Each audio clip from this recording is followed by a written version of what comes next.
Alright guys, welcome back to the channel. In this video, we're going to be doing a review for Houston Breakout. And these are my thoughts and opinions on the heist and the overall DLC in general. So to begin with, Houston Breakout on Overkill is slightly too easy. They could have amped it up a little bit more. So the cameras are indestructible, obviously, which isn't a bad thing. We want that. But literally almost everywhere in the courthouse is a public area, which makes sense because courthouses are public places.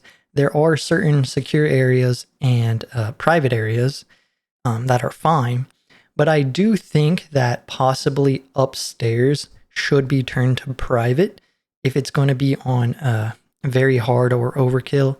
I do think so myself, just because it needs to have a little bit more spice to it. Because if I can free roam pretty much 90% of the map without really getting in trouble or caught, then it is slightly too easy, especially masked off, when you can basically run anywhere.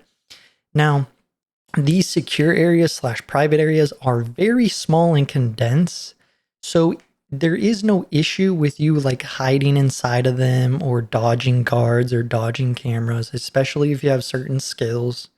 The heist overall, I do enjoy it. Don't get me wrong. This is a very good heist. It has you doing many objectives. Overall, in my opinion, the heist is fine. Just need to make certain things, make a little changes or tweaks to certain areas potentially to up the difficulty, especially on overkill, because in my opinion, solo stealth or just stealth in general is a bit too easy for this heist. Loud, on the other hand, everything is fine. I don't think there really needs to be any changes to that. Now we can go over to the guns in the game. I do love the burst guns. Some people are saying that they don't do as much damage to other certain weapons, or instead of shooting 3 bullets, you're going to shoot 1 to the guard's head and you can kill them, or even the law enforcement. Like there's certain guns that can do 1 bullet, 1 shot head, but then in this case you're bursting 3 rounds, which is kind of a waste of 2 extra rounds. I don't see it like that. The way I see these burst weapons is they get rounds down range quick because it's a 3-round burst, and they're all accurate. There is no complaining about that. Like if you're using a regular weapon and you do three shots down range, the first one's obviously going to hit. The second one, most likely. The third, maybe, especially at range. The 3-round burst has a very tight bullet group, especially at close to medium range. Long distance, I haven't really tested that out because Houston Breakout isn't really long distance unless you're looking straight down the corridors. But in general, the 3-round bursts will always hit its target, so there's no issue on that. Now, their damage is very high. The only reason why is because of the 3-round burst. But in general, they don't really do that much damage compared to some other weapons. But I think the burst weapons are a great addition to the game and add just more playstyle, especially with the free machine pistol. That is a nice addition as well, because sometimes I'm in situations where I do not want to switch to my primary to be able to shoot automatic. So that automatic pistol was a great addition as well.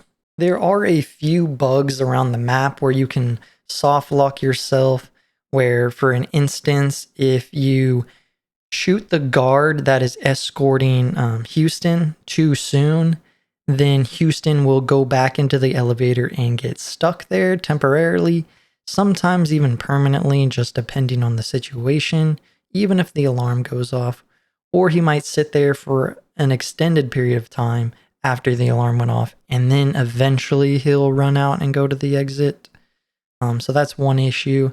There's also an issue where if you burn the evidence, in some cases that will lock you out of completing the actual heist, and there isn't really much you can do, especially if you burn the right evidence, of course. I also want to point out there's really only 4 locations for QR codes, and you're probably going to be wondering, well, 4 should be good enough, right? 50% of those QR codes are locked behind doors that you need a QR code to get into, which kind of makes sense in a way, right? You spend a QR code to get another QR code. But 75% of the QR codes, so 3 out of 4, are really designated to one spot of the map, mainly in the courtroom area. So you got one that's upstairs in the courtroom, one that's in the room adjacent to the courtroom, and then you got one in the judge's safe.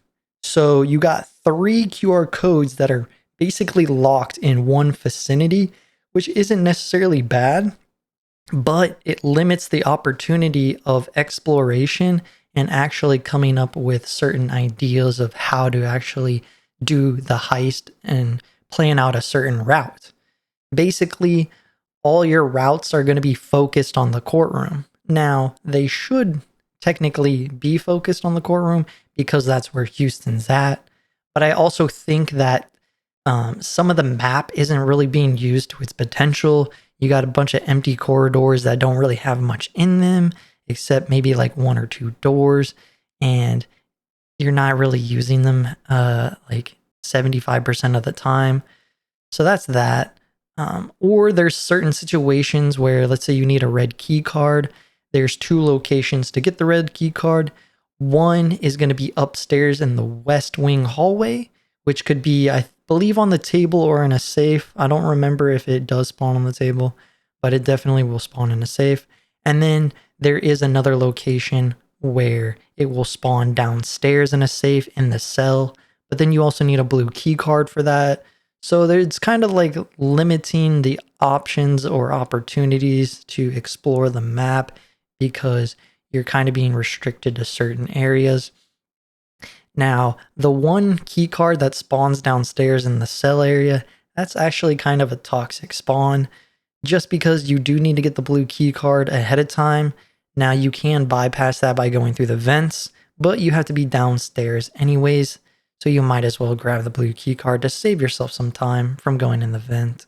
Also, I want to point out that technically there's 2 blue key cards on the map, but only one is accessible for 90% of the heist. The other blue key card is accessible at the remaining 10% of the heist. So one blue key card is upstairs on the east hallway, right above the courtroom. It's going to be on one of the 2 guards that's going to be in the hallway. And the other blue key card, I don't know where it comes from. I don't think it's in the courtroom. But basically, it's the guard that transports Houston from the courtroom down into the cell block area, which I don't know where he just gets that blue key card from. It just like magically appears. But in that situation, to get that blue key card is you have to go through the vent system in order to bypass the first blue door. Then when the guard comes, you drop down, grab his blue key card, and then you can use that key card to actually access the camera room in the cell block. It's just weird situations that they are putting you in, and kind of not really fully understanding how things work unless like you take a step back and evaluate the situation.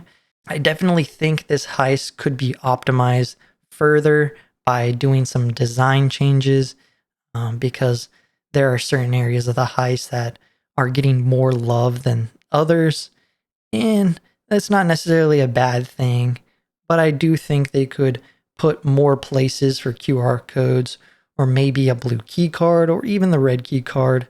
That's just my opinion. Now, we can talk about the donut spawns. One spawns in the elevator, and I think on very hard or overkill, the donuts will spawn in that little break room, kind of to the right side of the courtroom area.